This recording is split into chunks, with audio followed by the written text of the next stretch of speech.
For 3 years of marriage, my wife wouldn't even let me touch a single finger. Then, at her own birthday party, I found her locked in a passionate kiss with her childhood best friend. When I walked in, everyone just stared at me like I was part of the show. The other man just looked at me and said, "You're late. I was just warming things up for you, right?" I let go of the birthday gift in my hand. Sharing a bed with a woman who looked like a fallen angel, a woman I was forbidden to touch, was a special kind of hell. For 3 years, I'd learned to numb the agony with a routine of waking up early and losing myself in chores. The kitchen was my sanctuary, a place where I knew her taste better than my own. Every day was a careful, meticulous service. I had just finished setting the breakfast on the table when the bedroom door clicked open. Ava Sinclair emerged, the silk of her robe tracing a nearly perfect silhouette against her body. She walked over, sat down, and picked up her knife and fork, moving with an ethereal grace, as if she were above the mundane world of everyday life. "Thank you." Her eyes flicked toward me for a moment before dropping back to the food on her plate. She was always like this with me, perfectly polite, but with a vast, unbridgeable distance. I sat down across from her, forcing a piece of egg into my mouth. It tasted like ash, but the familiar voice in my head started its usual mantra of self-reassurance. "It's worth it, Ethan. To wake up and see that face every day, to breathe the same air under the same roof. What's a little sacrifice? Be patient. Just keep being patient." 3 years. People talk about the 7-year itch, but to me, that sounded like a sick joke. An itch? I needed luck, good weather, and her being in a perfect mood just to have the privilege of holding her hand. I first met her on a blind date set up by mutual friends 3 years ago. She was wearing a simple white dress, sitting by the window in a coffee shop with the sunlight pouring over her. In that instant, I knew I was done for, completely wrecked. I was stunned by a kind of beauty that felt both radiant and untouchable, and I fell for it like a fool. After we got married, I thought my devotion would eventually break through her walls. The result? Forget sharing a bed. If I tried to take her hand while crossing the street, she'd snatch it back like a startled rabbit. The excuse was always the same gentle poison. "I'm sorry, I'm just not used to it." "Ethan, can you please give me a little more time?" Time? I gave her 3 years. Over 1,000 days and nights. Because I loved her. I loved the face that haunted my dreams, the icy elegance she carried like a shield. Time and time again, I swallowed the questions that burned on my tongue and told myself this was simply the price of love. Today was her birthday. I'd been secretly stashing away cash for 6 months, and with my quarterly bonus, I finally had enough to buy the diamond necklace she'd admired in a shop window weeks ago.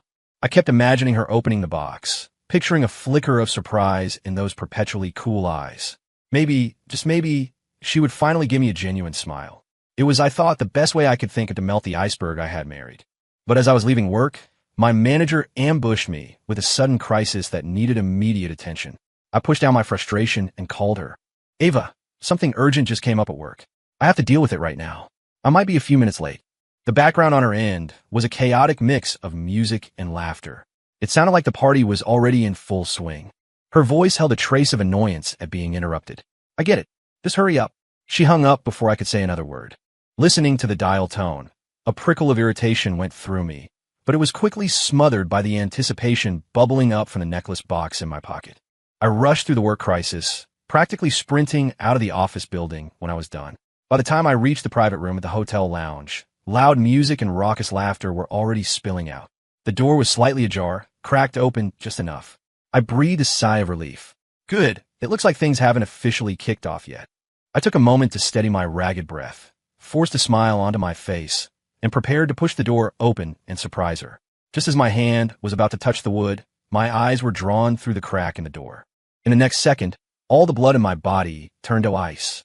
There, in the center of the room, was the woman who moved like a graceful swan, locked in a tight embrace with her childhood best friend, Dylan Vance. Dylan's hands were clamped firmly around her waist, and her arms. Her arms were wrapped around his neck. Their lips were sealed together, kissing deeply, lost to the world. Boom. My mind exploded. I don't remember pushing the door open. The sound of it swinging inward brought the entire room to a dead halt. Every conversation, every laugh, stopped as if someone had hit a pause button. Every eye was now fixed on me, the unwelcome guest. Dylan pulled away from Ava. There wasn't a shred of panic or shame on his face for being caught. Instead, he wore a smug, playful grin and spoke in a relaxed tone. "Hey, Ethan, what took you so long? We were all waiting for you. I figured since you weren't here, I'd warm things up for you." Ava, as if just now snapping back to reality, had the flushed cheeks of a passionate kiss. She couldn't meet my eyes. Warm things up for me by kissing my wife at my wife's birthday party? In that single moment, the fragile thread of affection I had clung to for 3 years, along with the sight of Dylan's disgusting smirk and Ava's guilty, darting eyes, snapped. Warm this up, you motherfucker. I roared, and almost without thinking, my fist connected with his smiling face. Thwack! A dull thud. He let out a surprised cry of pain, staggering backward, knocking over a chair and crashing to the floor in a heap. Blood gushed from his nose instantly. The room erupted into chaos. Screams. A few of Dylan's friends, guys and girls, rushed forward to hold me back, their voices a jumble of useless pleas. Ethan, stop, man, just stop. Don't. We're all friends here. It's a misunderstanding. It has to be a misunderstanding. To hell with misunderstandings. To hell with stopping. Anyone who tried to pull me back now was one of them. I saw a chair next to me. Without a second thought, I grabbed it and swung it wildly at the people trying to restrain me. Get off. All of you, get the hell off me. The calls for calm turned to curses as people scrambled away, some crying out as the chair hit them. The scene devolved into a frantic mess of flying bodies and the sound of shattering glass. My vision tunneled. I couldn't see anyone else, only Dylan trying to crawl up from the floor, covering his head. I ignored everyone trying to stop me and focused on him, and only him. My fists rained down on his head, his face, his body. I kicked him viciously. I brought the heavy chair down on him again and again, not caring where it landed. He had almost no strength to fight back. Soon he was just a limp heap on the floor like a dead dog barely breathing. His nose was crooked, his face was swollen into an unrecognizable pulp, and he was covered in blood and filth. His clothes were torn to shreds. I took a step forward, planted the sole of my shoe on the hand he had used to hold Ava's waist, and ground it into the floor. Then I looked at Ava, who was standing there, frozen in shock. I forced the words out one by one. Is it warm enough for you now? Amid the wreckage, though my own body was a mess, I stood up straight and walked out of that disgusting place. From beginning to end, I never looked at Ava again. At some point during the chaos, the box with the necklace had fallen from my pocket. It lay on the sticky, liquor-soaked floor, trampled by panicked feet, dirty and unrecognizable. Just like my pathetic, foolish heart. I went straight home. Sitting in the living room, the garish wedding photo on the wall seemed like a monumental joke. I don't know how much time passed before the door was unlocked and thrown open. Ava stormed in. The cool, ethereal goddess I cherished was gone. In her place was a disheveled shrew. Her hair was matted to her sweaty forehead. Her perfect makeup was smeared by tears, and her eyes were red and swollen. Her chest heaved with rage. Ethan Carter, you are a hopeless, savage brute. Violent. A psycho, she screamed, her finger trembling as she pointed at me. You made me lose all my face. In front of all my friends. I have never been so humiliated in my entire life. Dylan was just drunk. He didn't mean it. Did you have to beat him that badly? I watched her hysterical performance, as if it were a movie that had nothing to do with me. He was drunk, I said, my voice dry but unervingly calm. For 3 years, I've woken up an hour earlier than you every single day to make you a different breakfast because I was afraid you wouldn't like eating greasy takeout. When you worked late, I picked you up, rain or shine, even if I had to wait until midnight. When you had a fever, I stayed up all night by your bed, changing cold compresses, giving you water and medicine. And you, I paused, my gaze cutting across her face like a razor. In 3 years, you never let me touch you. I can count the number of times I've held your hand on 2 hands, let alone anything else. So being drunk is an excuse to grab another man's wife and kiss her, to stick his tongue down her throat? Then what the hell were you playing at with me for 3 years? The Virgin Saint? Building yourself a monument to your own purity. I laid it all out, piece by piece, my 3 years of pathetic devotion and her icy rejection, dissecting it all in front of her like a bloody carcass. She was silenced by my unprecedented tirade, her face turning pale then red. Then, as if she'd finally found a weapon that could truly hurt me, she snapped her head up, her voice dripping with contempt. Yes, I don't love you. I never loved you. The sight of you makes me sick. If my family hadn't pressured me, saying you had a stable job and seemed like a reliable, simple man, why on earth would someone like me, Ava Sinclair, marry a pathetic loser like you who has no money and no romance? Finally, she was screaming, Ethan Carter, what can you do besides hitting people like a savage? You're nothing but a violent maniac. That last line reignited the fire I had just managed to suppress. I looked at the face I once adored, and a wave of pure rage crashed through my brain. I can also do this. I shot up from the couch, closing the distance between us in a single stride. In her terrified eyes, I saw the reflection of my own fury as I grabbed her arm, yanked her toward me, and threw her down onto the sofa. I pinned her with my body. 3 years of wanting, 3 years of pleading, 3 years of grit, 3 years of getting walked all over, and the raw sting of being stabbed in the back exploded all at once like a volcano. At first, she fought back fiercely, crying, screaming the ugliest curses at me, her nails digging bloody scratches into my arms and neck. But I felt no pain. My movements were devoid of hesitation or tenderness, driven only by the most brutal kind of possession. Eventually, her struggles weakened. Her screams faded into muffled sobs, and finally, there was only the numb paralysis of someone who had completely given up. I watched her eyes, empty and staring at the ceiling, like a doll with no soul. For me, there was no pleasure in it, only a sick, twisted satisfaction. When it was over, the only sounds in the room were my ragged breathing and her quiet weeping. The air was thick with the scent of sex.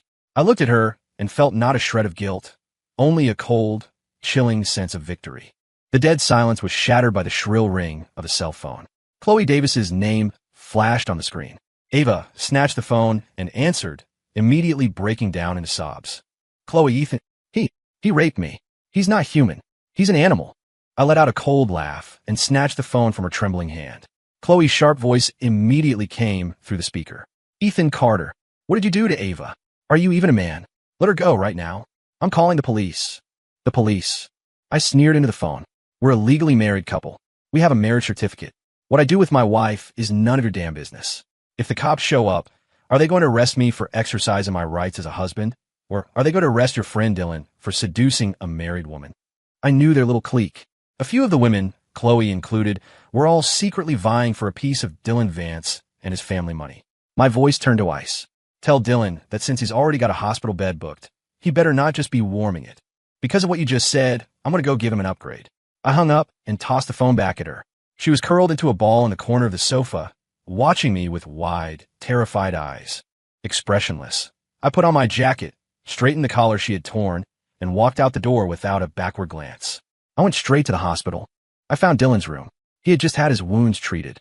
His nose was in a cast, his face was wrapped in bandages, and he was lying in bed with a 4 drip. The moment he saw me walk in, he flinched so hard he nearly rolled off the bed, his eyes filled with terror. I ignored the on-duty nurse who was shouting, "What are you doing? This is a hospital." I walked straight to his bed, ripped off his blanket, and delivered several powerful punches right into his heavily bandaged stomach. He let out a blood-curdling scream, curling up like a shrimp. Amid the nurse's shrieks and Dylan's agonized wails, I turned around with the same blank expression and walked out as calmly as I'd come in. The next morning, Chloe Davis showed up at my door. She stood with her arms crossed, wearing the self-righteous expression of a crusader for justice. "Ethan Carter, I'm here to tell you that you are a scumbag, an animal. You've wronged Ava. You don't deserve to be called a man," she declared, her voice ringing with condemnation. Having just woken up, I was in a surprisingly calm mood. I listened quietly until she was finished, then spoke slowly. "Yesterday at the lounge, when Ava and Dylan were wrapped around each other kissing, you, Chloe Davis, were there, weren't you? You saw it all clearly, right? Why didn't you stop them? Why didn't you jump up and tell Dylan what he was doing was wrong? Why didn't you slap some sense into your best friend? Now that things have blown up, you come running to me to play the hero." She clearly hadn't expected this line of questioning. A flicker of panic crossed her eyes, but she quickly composed herself, avoiding my question and robotically repeating her simplistic black and white logic. "That's a separate issue. What they did was wrong, but you hitting someone is also wrong. That's violence. It's illegal. You think you're justified?" I nodded, too tired to argue with her anymore. "Fine. You're right." I stood up and started walking toward the door. "Where are you going?" Chloe demanded from behind me. I ignored her, went downstairs, and drove the familiar route back to the hospital. When I got to Dylan's room, the moment he saw me, he screamed and scrambled to the head of the bed, trying to fuse himself into the wall. "Stay away. Don't come near me. I'm calling for help. Nurse. Nurse." My eyes scanned his bedside table. There was a white plastic fruit tray with a few apples and oranges. I picked up the tray and dumped the fruit all over his head. Then I took the empty plastic tray and started slapping him across his bandaged face with it, again and again. Smack, smack, smack. The sound wasn't loud, but the humiliation was absolute. These slaps are on her behalf. She thinks I'm violent? I'm going to let you taste a real lesson. I stared into his eyes, wide with terror. You remember this? Next time she comes crying to me, I'll come back here and refresh your memory. After that night, Ava was truly afraid of me. At home, she stayed in her room as much as possible or sat in the farthest corner of the living room. If I got up to get a glass of water, she would watch me with the wary eyes of a cornered animal. We lived under the same roof, and her constant, pervasive fear gave me a strange sense of control and satisfaction. It turned out that being feared was much easier and much more liberating than begging for love. Her other friend, Megan Reed, probably put up to it by Chloe, tried a different tactic. She called me, her tone much more gentle. Ethan, look, what's done is done. If this keeps going, it's not good for anyone. What's the point? It's mutually destructive. Listen to me. Just let Dylan go. His family isn't someone you want to mess with. And you and Ava, you should sit down and talk things out. You were married, after all. I cut her off. Talk? Fine. You tell Dylan Vance to crawl to my front door, kneel, and bow his head to the ground 3 times. Then he has to say, clear as day, Ethan, I was wrong. I'll never do it again. Then I'll consider letting him go.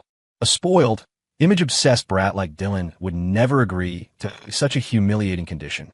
So, I went to visit him at the hospital again. This time he was a little smarter. When he saw me come in, his hand secretly reached for the call button by his bed. I walked over and ripped the cord right out of the wall. Then, as he watched in despair, I dragged him out of the hospital bed and onto the floor. I focused my kicks on his butt and thighs, fleshy areas where it would hurt like hell without breaking bones, ensuring that his old injuries were compounded with fresh agony. Hospital security and even the police started getting involved more frequently. But my visits were always fast, precise, and brutal. I'd get in, do the damage, and get out before they could do anything. In their so-called circle of friends, I'd become a psycho, a violent madman, a dangerous element they whispered about in fear. I didn't give a damn. I was discovering that being a villain was 1,000 times more satisfying than being a doormat. Finally, Dylan's family couldn't ignore it anymore. His father, who had a bit of money, sent some suit-wearing assistant to meet with me. His tone was slick with barely veiled threats. Mr. Carter, we understand that young men can be impulsive, but enough is enough. Dylan is still in the hospital.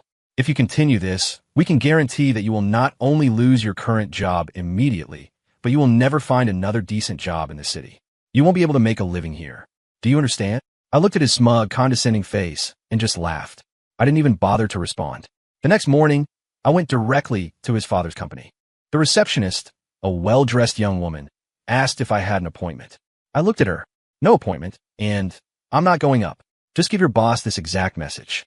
If his son, Dylan Vance, ever touches my wife again, even a single finger, the next time I go to the hospital, I won't be bringing my fists. I'll be bringing acid. I'm Ethan Carter. I've got nothing left to lose. So let's see if his precious son's life is worth the gamble. The receptionist's face went white with terror. Dylan, meanwhile, was completely broken by the beatings, his mind on the verge of collapse. He didn't dare contact me directly, instead sending a mutual friend with a message. He said he knew he was wrong, begged me to show mercy, and promised he would take a detour anytime he even saw Ava from a distance. I told the person delivering the message, all right, I can let him go, on one condition. Tell him to record a video of himself, post it publicly in that little group chat of yours, and put it up on his Facebook. He has to look into the camera and admit that he, Dylan Vance, is a degenerate piece of trash who can't control himself and gets off on seducing married women. That kind of public execution was worse than death for him.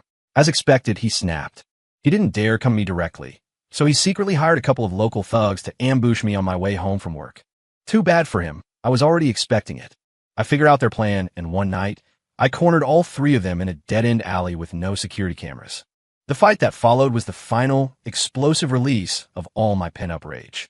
Adrenaline surged through me. It was 1 against 3, but my movements were fast and vicious. It was a complete beatdown. I focused on Dylan, using my fists, feet, knees, and elbows. Every strike was meant to do damage, with no mercy. I heard the distinct, sickening crack of his rib breaking, a sound that was grotesquely loud in the quiet alley. Finally, he was just a heap of broken flesh on the ground, unable to even scream anymore, only wheezing for air.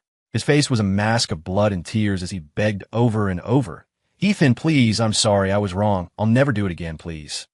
I walked over, put my shoe on his head, and pressed his face into the filthy, grimy pavement. Dylan, you listen to me, and you burn this feeling into your memory. From now on, every time you see Ava, Every time you even look at another attractive woman, you're going to remember tonight. You're going to remember this alley. And you're going to remember how I, Ethan Carter, turned you from a pathetic mutt into a broken, gutless dog. This time, Dylan was admitted to the ICU for real.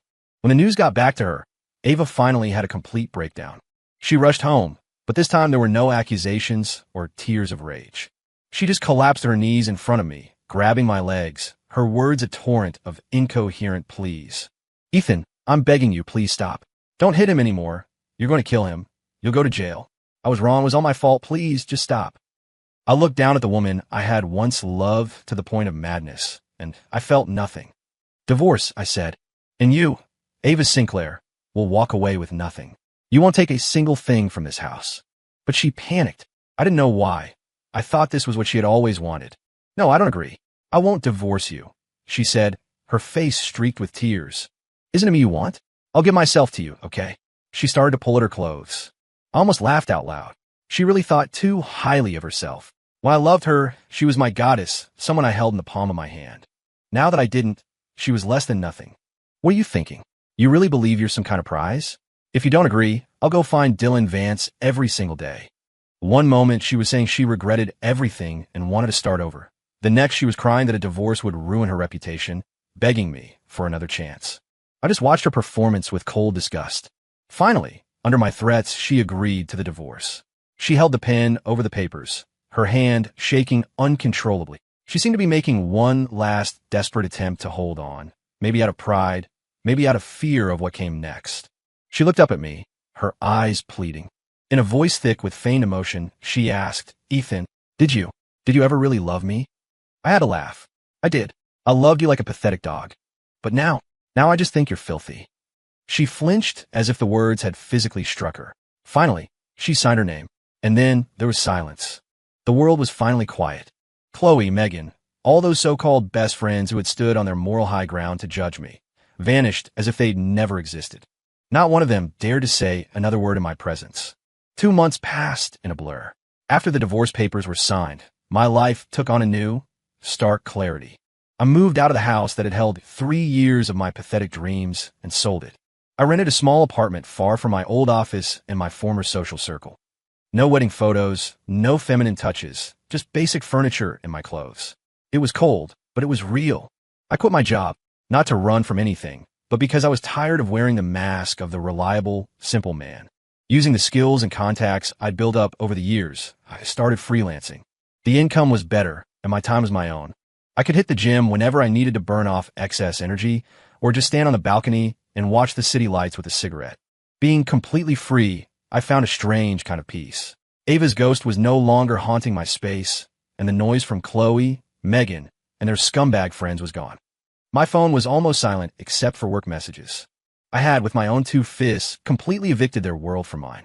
Until one evening, a number I had almost forgotten lit up my phone screen. Ava. I stared at the name until the 7th or 8th ring. Just before it went to voicemail, I answered but said nothing. There was a moment of silence on her end, then her voice, deliberately softened, came through. Ethan, what is it? My voice was flat, the tone I'd used for a wrong number. Can I see you? It's really important. Her voice was timid, gentle, but it sounded fake and ridiculous to me. Something important between us? I scoffed. Is Dylan short on a sparring partner? Or did you run out of an audience for your little pity party? No, she cut in, her voice cracking. It's true. It's something really important. About us. Us. I repeated the word, the irony tasting like bile. We signed the papers. The ink is dry. We go our separate ways. Don't call me again. I hung up and immediately blocked her number. But the peace lasted less than 24 hours. The next day, I went to my usual coffee shop to get some work done. I had just settled into a seat by the window when a familiar figure appeared timidly at my table. It was Ava. In 2 months, she had lost a lot of weight. The cool, aloof aura she once carried was gone, replaced by a haggard anxiety that comes from being worn down by life. She was wearing a simple, plain dress and no makeup. Her eyes were red-rimmed, giving her a pitiful look that might have worked on me if I didn't know how rotten she was inside. Ethan. Her voice was small, pleading. I closed my laptop and leaned back in my chair, studying her with cold eyes. Are you stalking me now, Ava? I guess this is as low as you can go. My words made her face go pale. She wrung her hands. I just wanted to talk to you. I went to your old office. They said you were gone. I've been looking for you for a long time. Talk about what? I cut her off impatiently. You have 3 minutes. She seemed to summon all her courage, took a deep breath, and looked at me, her eyes flickering. I'm pregnant. The air froze for a second. I looked at her, my expression blank, but inside I wanted to laugh. It was the most clumsy, most disgusting bargaining chip I had ever heard. So, I picked up my coffee, took a small sip, my voice perfectly calm. My reaction clearly wasn't what she expected. She stared at me, then stammered. It's your child. The timing fits perfectly. It was that night. That night, I put my cup down and looked up at her, my eyes filled with undisguised mockery. Which night? The night I raped you? Or one of the nights you spent with Dylan? She didn't expect me to be so blunt. The blood drained from her face, and her lips trembled. How can you say that? It was only that one time with you. I was never with him. Shut up, I said. My voice wasn't loud, but it carried a coldness that made her shrink. Ava, you played me for a fool for 3 years. Isn't that enough? You know whose kid that is, and I don't want to know. And even if, by some 1 in a million chance, it was mine. I paused, leaning forward slightly, staring into her terrified eyes, and said each word distinctly. I still don't want it. Understand? Go get rid of it. Those last 4 words clearly struck a nerve. She stumbled back a step, tears instantly welling in her eyes. This didn't look like an act. It was genuine panic. No, you can't do this. This is your child. Ethan, how can you be so cruel? We can start over for the baby. Start over. I let out a real laugh this time, as if I'd just heard the world's greatest joke. With you? A woman who used me as a backup plan, cheated on me, and then got on her knees and begged me not to hurt her lover. Ava, where do you get the nerve to even suggest starting over? I stood up, looking down at her. I'm going to tell you one last time. Go. Get rid of it. Don't ever come looking for me again, and don't even think about using some low-life trick like this to tie yourself to me. Otherwise, I wouldn't mind putting Dylan Vance back in the ICU. And while I'm at it, I can let you experience what real cruelty feels like. With that, I ignored her ashen face and her body that looked like it was about to collapse. I grabbed my laptop and jacket, paid my bill, and left. Walking out of the coffee shop, the sun was bright. I squinted, feeling absolutely nothing. That woman, and any trouble she might bring with her, filled me with nothing but a profound sense of exhaustion and disgust. I thought that warning would be enough to make her face reality. I was wrong.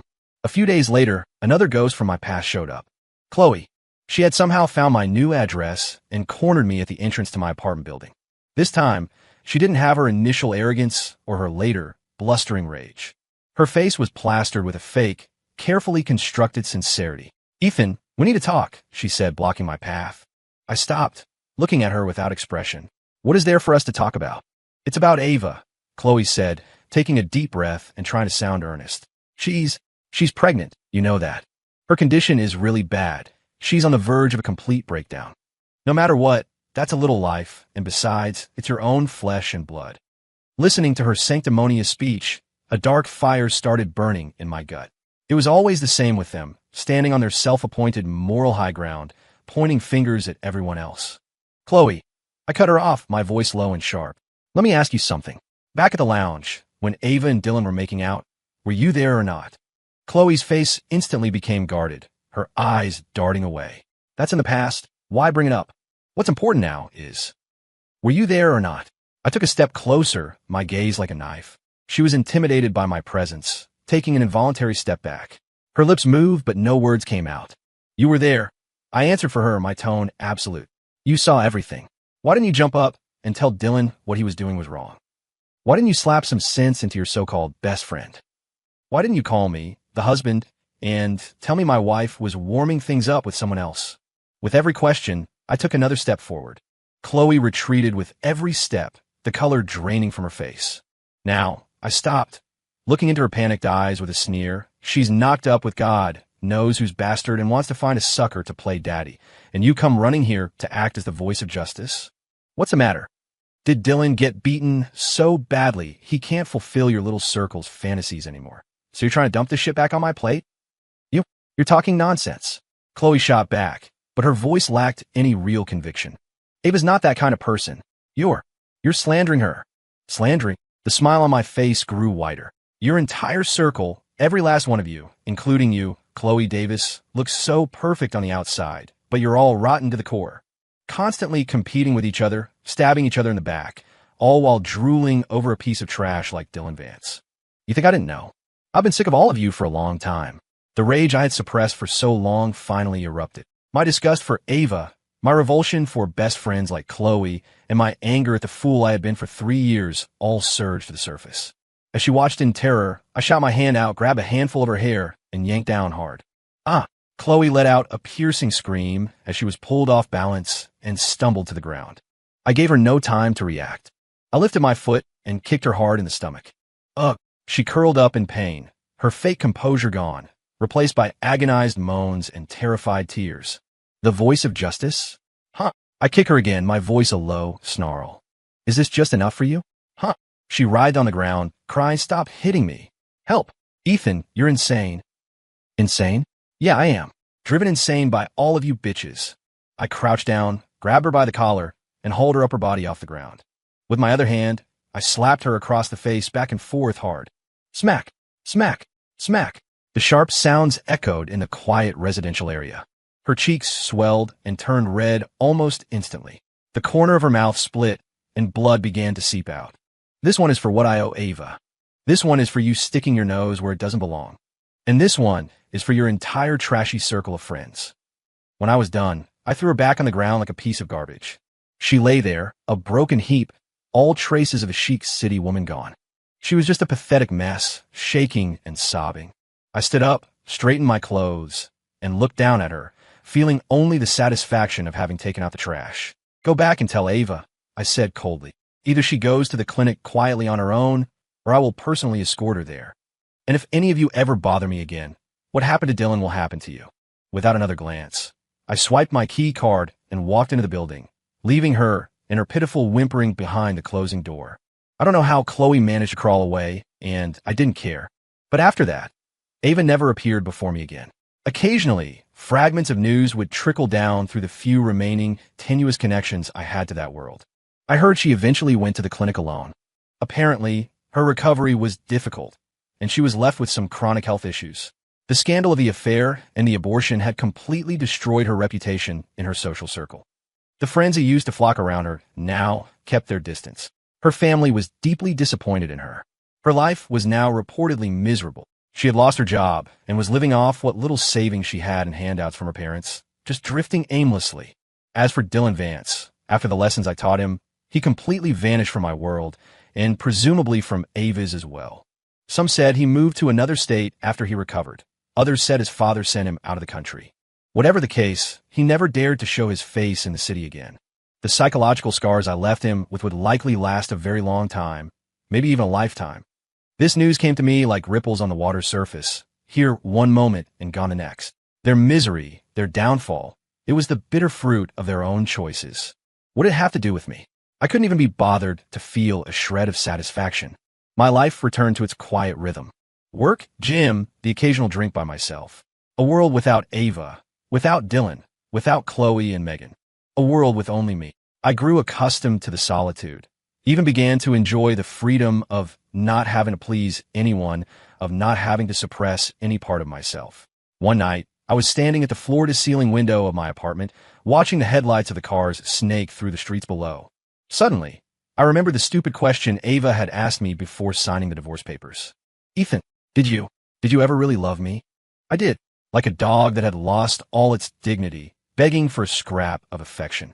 But that was in another lifetime. Now, the infection had been purged. I raised a glass of whiskey to my lips and drained it in one go.